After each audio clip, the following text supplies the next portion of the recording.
Now, the impact of growing global tensions now reaching U.S. airlines. American Airlines and United both suspending some international routes as a precaution, they say. Now, Fort Worth-based American has put flights between Doha, Qatar, and Philadelphia on hold until Sunday. Global tensions are now hitting closer to home, right into the heart of U.S. air travel.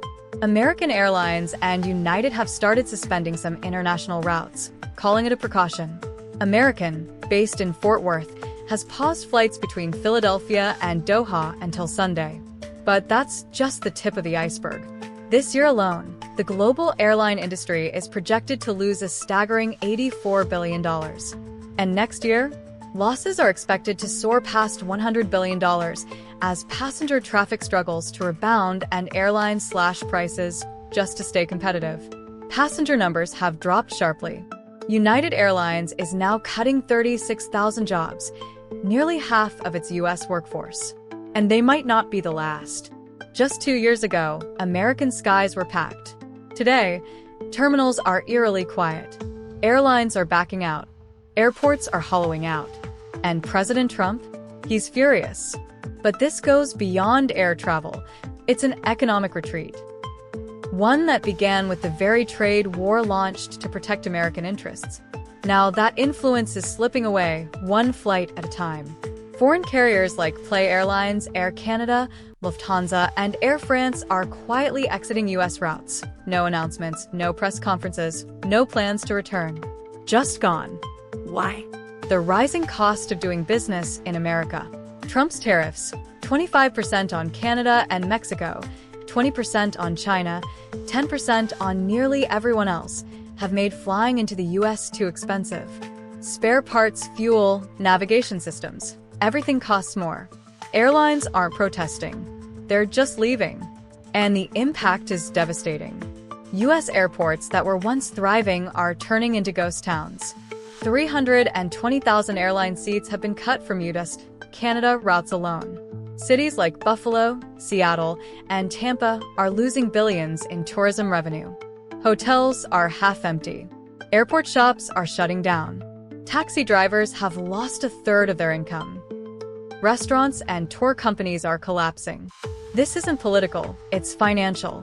Airlines are making business decisions, not ideological ones. They're pulling out of the U.S. and investing in Asia, Africa, and Latin America, regions with more stability, growth, and opportunity. Lufthansa has cut back its U.S. flights. Turkish Airlines has removed America from its expansion plans entirely. Emirates? They're flying everywhere, except here. Some say domestic travel might save the day, but it won't. Domestic tourism is seasonal, sensitive to price, and doesn't bring in the high-spending international visitors that fuel entire economies. Even Delta has lowered its forecast for 2025. Without international flyers, U.S. airlines can't stay afloat. But this story isn't just about the skies. It's about the people on the ground. Workers, families, local businesses. Towns that once relied on global tourism are slowly bleeding out. Buffalo's hotel occupancy has dropped over 40% since the start of 2025.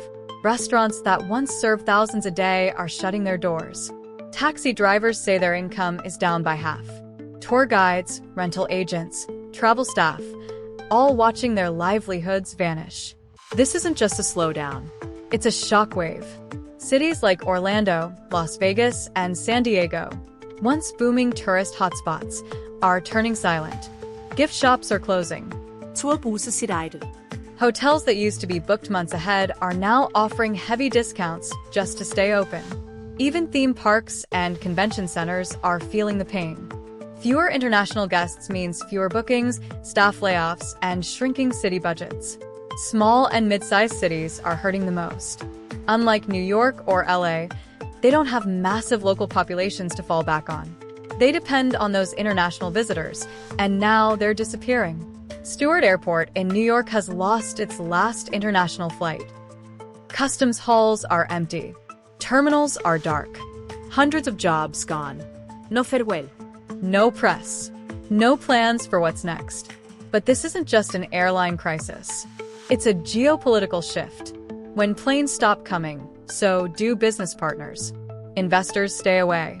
International students choose other countries. Global conferences move to Asia. Even cultural and academic institutions in the US are seeing fewer visitors. This isn't just a recession. It's a shrinking of America's global relevance. So where are the flights going? To Jakarta, Nairobi, Mumbai, the new centers of global movement. China is cutting its US routes and adding flights to Africa and Latin America. Turkish Airlines is expanding in Brazil and India. Qatar and Emirates are launching over 50 new weekly flights, none of them to the US. These aren't experiments, they're long-term strategies. New global hubs are emerging: Singapore, Istanbul, Johannesburg. And the US? It's being left out. This affects more than tourism. It damages trade, influence, even soft power. America's global connections, academic, cultural, diplomatic, are weakening. Trump's goal was to bring jobs and power back home. But this trade war may have pushed the world further away. As gates close and flights disappear, the US risks becoming a flyover zone. Forgotten, bypassed, left behind.